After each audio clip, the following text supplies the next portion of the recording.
সাধারণত মানুষ অনেক কষ্ট ও যন্ত্রণায় অসহ্য হয়ে আত্মহত্যার পথ বেছে নেয়। কেউ এভাবে মারা গেলে কি আল্লাহ তাকে কোনোদিন ক্ষমা করবেন না? আত্মহত্যার শাস্তি কি জানতে চাই? আত্মহত্যার শাস্তি তো অত্যন্ত ভয়াবহ। নবী করিম সাল্লাল্লাহু আলাইহি ওয়াসাল্লাম চিরস্থায়ী জাহান্নামের কথা বলেছেন। বিশেষ করে হাদিসের ব্যাখ্যা মুহাদ্দিসরা বলেছেন, কেউ যদি আত্মহত্যা করাকে তার রাইট মনে করে, এটাকে কোনো অপরাধ মনে না করে, তাহলে সেক্ষেত্রে এটা চিরস্থায়ী জাহান্নামে যাওয়ার কারণ হতে পারে।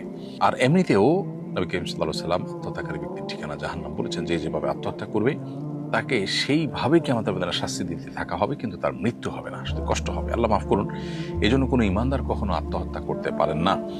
কষ্ট এবং যন্ত্রণা যত অসহনীয় হোক না কেন, ইমানদার সর্বোচ্চ সবরের পরাকাষ্ঠা প্রদর্শন করবেন।